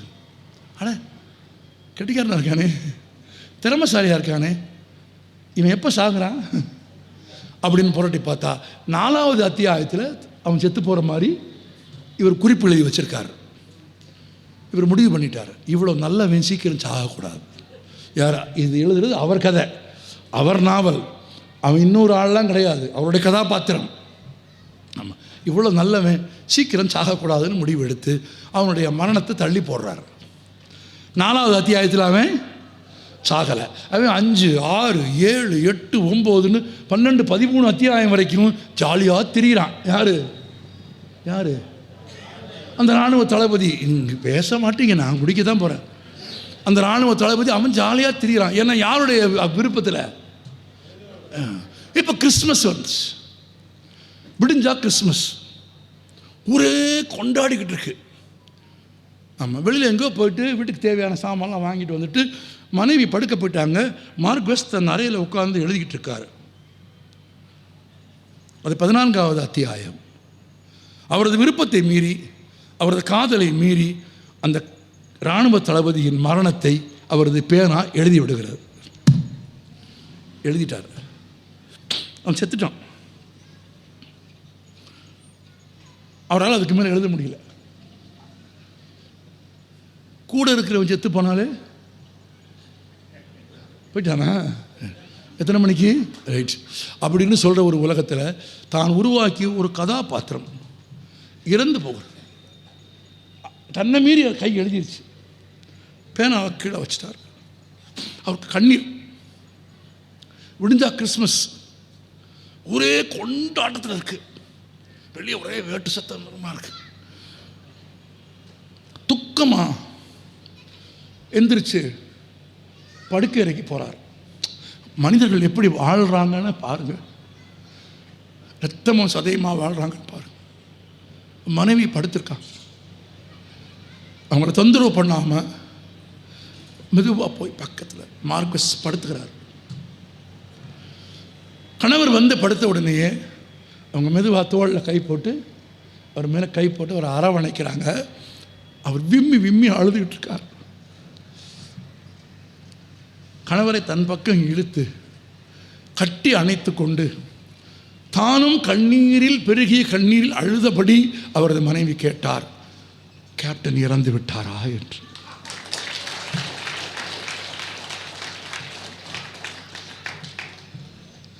அந்த நாவலை கையெழுத்து பிரதியை காஸ்ட்ரோவுக்கு படிக்க கொடுத்தார் மார்க்வெஸ். இதில் ஆச்சரியம் பாருங்கள், அமெரிக்க இராணுவம் 700 முறை சந்திக்க முடியாத காஸ்ட்ரோவை ஒரு 70 முறை மார்க்வெஸ் போய் சந்தித்துட்டு வந்துடுவார். மார்க்வெஸ் எப்படி போய் சந்திக்கிறார்? மார்க்வெஸ் சந்திச்சுட்டு வந்து அமெரிக்காவில் வந்து இறங்கணும்னு அமெரிக்க நிருபர்கள் கேட்பார்கள், காஸ்ட்ரோவும் நீங்களும் என்ன பேசினீர்கள் அப்படின்னா, லத்தீன் அமெரிக்க கடற்கரைகளில் இப்போது கிடைக்கும் மீன் வகைகளை பற்றி பேசி கொண்டிருந்தோம் அப்படின்னு நிருபர்கள் கேட்பாங்க. இது உங்களுக்கே நியாயமாக இருக்கா அப்படின்னா அவர் சொல்வார், மார்க்வெஸ் உண்மையாகவே அதை பற்றி தான் பேசி கொண்டிருந்தோம். அந்த சல்மான் மீன்களை காஸ்ட்ரோவே எனக்கு சமைத்து கொடுத்தார். நான் புத்தகங்களை கொடுத்து விட்டு வந்தேன். தான் எழுதிய பின்னாளில் நோபல் பரிசு பெற்ற 100 Years of Loneliness என்கிற நாவலின் பிரதியை, தான் எழுதிய பல நாவல்களின் பிரதியை, கையெழுத்து பிரதியை காஸ்ட்ரோவுக்கு வாசிக்க கொடுப்பார். அடுத்த சந்திப்பில் ஆச்சரியம் பாருங்கள், 700 முறை விலங்குகளால் வேட்டையாடப்படுவதற்கு ஓடிக்கொண்டே இருந்த ஒரு மனிதன், ஒரு நாட்டின் நிர்வாகத்தையும் பார்த்து கொண்டிருந்த ஒரு மனிதன், உலகில் பெரும்பான்மை மருத்துவர்களை உருவாக்கிய ஒரு மனிதன், எந்த அமெரிக்காவால் வேட்டையாடப்படுவதற்கு விரட்டப்பட்டானோ அந்த அமெரிக்காவில் இரட்டை கோபுரங்கள் தகர்க்கப்பட்ட போது 400 மருத்துவர்களை அனுப்பிய அதே மனிதன் மார்க்வஸ் எழுதிய புத்தகங்களை படித்து பிழை திருத்தத்தையும் பார்த்து சொல்லிவிடுவார். பின்னாளில் மார்க்வஸுக்கு நோபல் பரிசு கிடைத்த போது ஆச்சரியம் பாருங்கள், நோபல் பரிசு கமிட்டியால் மார்க்வஸ் எங்கே இருக்கிறார் என்று கண்டுபிடிக்க முடியவில்லை. அவர் எழுதுவதற்காக ஒரு தீவிலே போய் தங்கியிருந்தார், தனிமையிலே. தகவலே அவருக்கு சொல்ல முடியல. நம்ம ஊரில் பெரும்பாலும் விருது வாங்குறவனே தகவல் சேகரித்து வந்துடுவான். விருது கமிட்டி தேர்ந்தெடுத்துட்டு அவரை தேடுது. அவர் எங்கே இருக்காருன்னு தெரியல மார்க்வஸுக்கு. அவருடைய பதிப்பாளர் கூப்பிட்டு சொல்கிறாங்க, நீங்கள் பதிப்பித்த புத்தகத்திற்கு மார்க்வஸுக்கு பரிசு கிடைத்திருக்கிறது, நோபல் பரிசு. உடனடியாக அதை மார்க்வஸுக்கு சொல்ல வேண்டும். அந்த பதிப்பாளர் சொல்லார், உடனடியாகலாம் சொல்ல முடியாது. எப்போ சொல்ல முடியும்? எப்போதாவது மார்க்வஸ் கூப்பிடுவார். கூப்பிடும்போது தான் சொல்ல முடியும். எப்போ கூப்பிடுவார் யாருக்கு தெரியும்? அவர் கூப்பிடும்போது கூப்பிடுவார். அறிவிப்பு வந்ததற்கு 5 நாட்களுக்கு பிறகு கொஞ்சம் பணம் அனுப்ப சொல்லி கேட்பதற்காக பதிப்பாளருக்கு மார்க்வஸ் போன் செய்த போது பதிப்பாளர் சொன்னார், உங்கள் படைப்பிற்கு நோபல் பரிசு கிடைத்திருக்கிறது. மார்க்வஸ் சொன்னார், அப்படியா, மிகுந்த மகிழ்ச்சி, நீ பணம் அனுப்பிவிடு. வச்சுட்டாரு. எழுத்தின் மீதும் மொழியின் மீதும் படைப்பின் மீதும் காதல் கொண்டவர்கள். நான் இந்த மாதிரி 100, 1000 உதாரணங்களை வரலாற்றில் இருந்து உங்களுக்கு புரட்டி சொல்லுவேன். மண்டேலா 27 ஆண்டுகள் சிறையில் புத்தகங்களோடு தான் வாழ்ந்தார். ஜோகனஸ்பர்க் சிறைவாசலில் வெளியே வந்த மண்டேலாவை பார்த்து கேட்கப்பட்ட கேள்விகளில் ஒரு கேள்வி, மீண்டும் பிரிட்டிஷ் அரசாங்கம் சிறையில் அடைத்தால் என்ன செய்வீர்கள்? 27 வருஷம் ஜெயிலிருந்து வந்தவனை பார்த்து கேட்குறான், ஏய் அப்படின்னு தானே பதில் வரணும். இல்லை, வாசிப்பதற்கு புத்தகங்கள் கொடுத்தால் மீண்டும் 27 ஆண்டுகள் என்னால் இருக்க முடியும் என்று சொன்னார் மண்டேலா. அவர் சொன்னார், 27 ஆண்டு கால சிறைவாசத்திலே தான் ஆப்பிரிக்காவின் வரலாற்றை, ஆப்பிரிக்கர்களின் வரலாற்றை, அடிமைகளின் வரலாற்றை, காந்தியை படித்து கொண்டு இவர்களை எப்படி வீழ்த்துவது, ஆயுதங்கள் இல்லாமல், ரொம்ப முக்கியம், ஆயுதங்கள் இல்லாமல் அகிம்சையின் வழியாக இந்த அரசாங்கத்தை எப்படி வீழ்த்துவது என்கிற அறிவை 27 ஆண்டு கால புத்தகங்களில் பெற்றேன். விடுதலையானேன், தென்னாப்பிரிக்காவின் அதிபரானேன். இறந்து போன போது உலகின் 190 நாடுகளின் தலைவர்கள் அவருக்கு அஞ்சலி செலுத்த கூடியிருந்தார்கள். நான் கேட்கிறேன், மண்டேலா சிவப்பா? மண்டேலா அழகா? மண்டேலா என்ன கூர்மையான ரோமானிய நாசியா? மண்டேலா என்ன விதவிதமாக உடை நிறுத்தி திரிந்தவரா? ஒன்றும் கிடையாது. வாசிப்பும் சிந்தனையும் காந்தியமும் அகிம்சையின் வழியான உலக வரலாற்றை படித்த மேன்மையும் அறிவும் மண்டேலாவை இன்றைக்கும் பேச வைக்கிறதா? உங்களுக்கு மண்டேலா என்று சொன்னால் அந்த முகம் நினைவுக்கு வருகிறதா? அப்படியானால் 3ஆம் நூற்றாண்டில் தமிழன் எழுதினான், படித்தால் இம்மை பயக்குமால், இறந்ததற்கு பிறகு வாழ்வாய். அடுத்தவர் எழுதினான் தமிழன், செத்ததுக்கு பிறகு இருப்படா, இம்மை பயக்குமால் ஈய குறைவற்றால். படிச்சிட்டியா? எடுத்து 4 பேருக்கு சொல்லு, குறையாது. காசை கொடுத்துட்டா குறைஞ்சிரும், எல்லாமே குறைஞ்சிரும். எது குறையாது? கல்வி. நம்ம கொடுத்தாலும் நிறைவென்று குறைவுறாது. இம்மை பயக்குமால் ஈவ குறைவற்றால். அடுத்த வார்த்தை சொன்னான் நாலடியாரில், தம்மை விளக்குமால். படிச்சுனா நீ யாருன்னு நீ தெரிஞ்சுக்குவ, உன்னை உனக்கு புரிய வைக்கும். இம்மை பயக்குமால் ஈய குறைவற்றால் தம்மை விளக்குமால் தாமுளரா கேடு என்றால் தான். என்னடா அதுக்கு அர்த்தம்னு தேடி பார்த்தா, நீ சம்பாதிச்ச பணம் நீ வாழும்போதே போயிடும்ல. நீ சம்பாதித்த உறவு வாழும்போதே போயிடுமா? நீ பெத்த பிள்ளையே உனக்கு முன்னால் செத்து போக மாட்டானா? போயிடாத உன்னை விட்டுட்டு. நீ சம்பாதித்த எல்லாமே, இந்த உலகத்தில் நீ ஈட்டிய அனைத்து பொருட்களும் நீ இருக்கும்போதே உன் கண்ணை விட்டு போயிடும். நட்பு போயிடும், காதல் போயிடும், அன்பு போயிடும், பணம் போயிடும், தொழில் போயிடும். போகுமா? எல்லாம் போகும். எது போகாது? கல்வி போகாது. தாமுளரா கேடுன்றால் இம்மை பயக்குமால் ஈய குறைவற்றால் தம்மை விளக்குமால் தாமுளரா கேடுன்றால் எம்மை உலகத்தும் யாம் காணோம் கல்வி போல் மம்மர் அறுக்கும் மருந்து. மம்மர் என்றால் அறியாமை. ஓலைகளை கட்டுவதற்காக சேர்த்த நூலே, வினைக்கு பயன்படுத்திய அந்த சொல்லே பெயர் சொல்லாகி நூல் என்று மாறியது. நூல் என்பது இணைப்பது, நூல் என்பது சேர்ப்பது, நூல் என்பது வேற்றுமையின்றி சேர்த்து கட்டுவது. நிறைய வாசிக்கிறவர்கள், நிறைய படிக்கிறவர்கள் பகைமையற்று இருப்பார்கள். உங்களுக்கு பிறமொழி பகைமை போய்விடும், பிரமத பகைமை போய்விடும். என் தெய்வம் பெரிது உன் தெய்வம் பெரிதில்லை என்கிற இழிவான எண்ணம் வராது. எனக்கு எல்லா தெய்வமும் ஒன்று, எல்லா தெய்வங்களும் ஒன்று. தெய்வங்களுக்குள்ளேயும் சமத்துவம் வேண்டும் என்று விரும்ப வேண்டும், மனிதர்களுக்குள்ளேயும் சமத்துவம் வேண்டும் என்று விரும்ப வேண்டும். நான் படித்த கல்வி எனக்கு கற்றுக் கொடுத்தது பிறப்புக்கும் எல்லா உயிர்க்கும் என்று சொல்லிக் கொடுத்தது. என் நூல் மனிதர்களை இணைத்தது. என் நூல், என் தமிழ் நூல் மனிதர்களை ஒன்றாக இணைத்து சேர்த்து கட்டியது. என் நூல் சொல்லிக் கொடுத்தது, இந்த கையால் சாப்பிடுகிறோம், இந்த கையால் என்ன செய்கிறோம், கழுவுகிறோம், சுத்தப்படுத்திக் கொள்கிறோம். ஆனால் என் தமிழாசிரியர் சொல்லிக் கொடுத்தார், ஜோசப் வாத்தியார், நான் வாழ்நாளில் மறக்க மாட்டேன். டேய், இந்த கையில் சாப்பிட்றோம், இந்த கையில் கழுவுறோம், ஆனால் ரெண்டு கையும் ஒன்றா சேர்த்து தான் கும்பிட்றோம். அப்படின்னா என்ன அர்த்தம்? எப்படி சாப்பிட்ற கைக்கும் கழுவுற கைக்கு நான் வேறுபாடு பார்க்க மாட்டேனோ, வித்தியாசம் பார்க்க மாட்டேனோ, ரெண்டையும் எப்படி ஒன்றா சமமாக நான் நடத்துகிறேனோ, அது மாதிரி எனக்கு எதிரே வந்து நிற்கிறவனின் மதம் பார்க்காமல், ஜாதி பார்க்காமல், மொழி பார்க்காமல், நிறம் பார்க்காமல், இனம் பார்க்காமல், எந்த வேறுபாடும் பார்க்காமல் சமமாக நான் கருதுவேன் என்று உலகத்திற்கு தமிழன் சொல்வது எது? எது? வணக்கம். இந்த பதிவை குறித்து உங்களுடைய கருத்துக்கள் வரவேற்கப்படுகின்றன. மறவாது ஐதர்மபுரி சேனலை சப்ஸ்கிரைப் செய்து பாருங்கள். இந்த நாள் இனிய நாளாக அமைய வாழ்த்துகின்றோம்.